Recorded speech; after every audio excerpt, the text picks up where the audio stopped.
The US housing market, it just feels stuck, right? Homes aren't really selling, buyers are getting frustrated, and it feels like pretty much everyone is in a standoff. So today, we're going to break down the powerful psychological force that's causing all this paralysis and what it means for everyone, from homeowners all the way up to the biggest lenders. So let's just start with a really direct question for you. Is your mortgage rate holding you hostage? Seriously, if you're a homeowner who bought or maybe refinanced just a few years ago, you might have this feeling like you're trapped in your own home, unable to move, all because of one single number.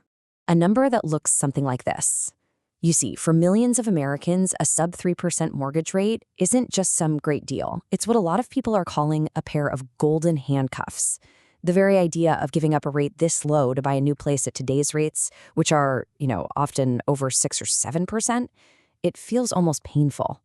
And this one psychological factor is having a massive, massive impact on the entire market. But see, this isn't just about the math. This is about psychology. There's a name for it, actually, rate anchoring.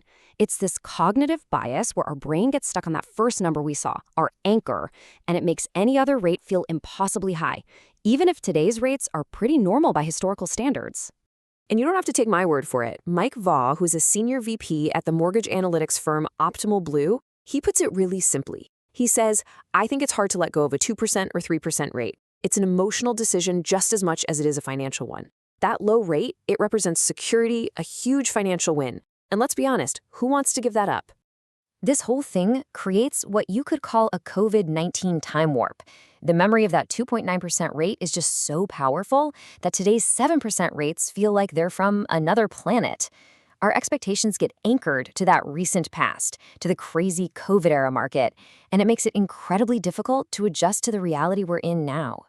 So what on earth would it take for someone to break free from these golden handcuffs? Well, according to market data, it's no longer about wanting a lifestyle upgrade, like, oh, I'd like a bigger yard. Nope. Now it takes a major, non-negotiable life event, like your family is growing and you literally don't fit, or you're in significant debt, or you have a major cross-country job relocation, to make moving an absolute necessity.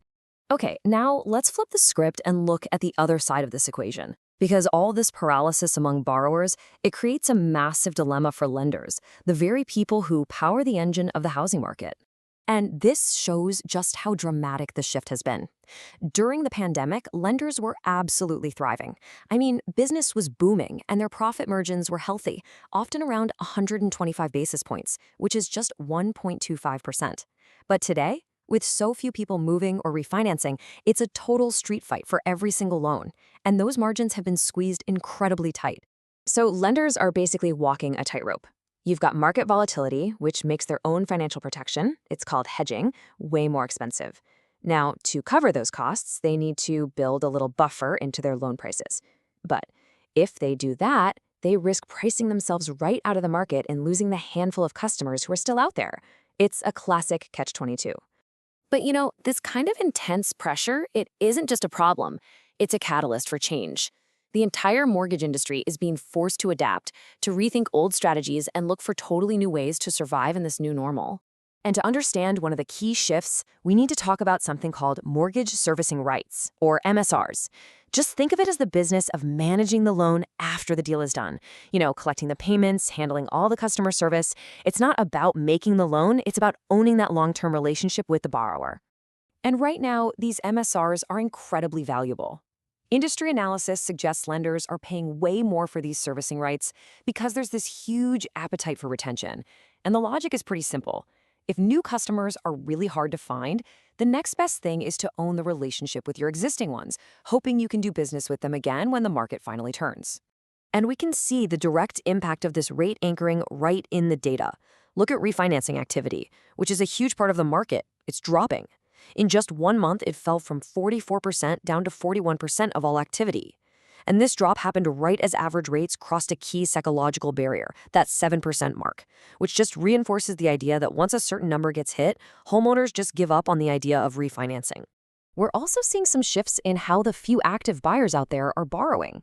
The share of adjustable rate mortgages, or ARMs, recently hit a high of 10%. This means buyers are becoming more willing to take on the risk of a rate that can change down the road just to get a slightly lower payment to debt. So lenders also turn to something called the non-QM loan space. QM stands for qualified mortgage. So these are loans for borrowers who don't quite fit the strict criteria of a standard loan. Think about gig workers, real estate investors, or anyone with a non-traditional income. For a while, this was a key strategy for lenders who were desperate for new business. But that trend, it's already changing. Last year was what you'd call a high water mark for these non-QM loans. But now, that activity's starting to cool off. There are hints of stress in the private credit markets that fund these loans, which could mean less credit available for these kinds of borrowers down the road. So, where does all of this leave us? Well, this isn't some short-term blip. Experts are now looking ahead, asking if this anchored market is just what we should expect for the next couple of years. Ultimately, when you boil it all down, it comes to this central conflict. You have this massive population of homeowners who are anchored to historically low rates and are really unwilling to move. And on the other side, you have a whole community of lenders who are squeezed, they're risk averse, and they're fighting over a tiny, tiny pool of potential business. And that brings us to the final big question. This standoff can't last forever, but it is shaping up to be a long-term reality. So as we move forward, will the industry find some innovative ways to break the stalemate, or will millions of us just remain anchored in place, waiting for a massive life event or a massive market shift to finally set us free?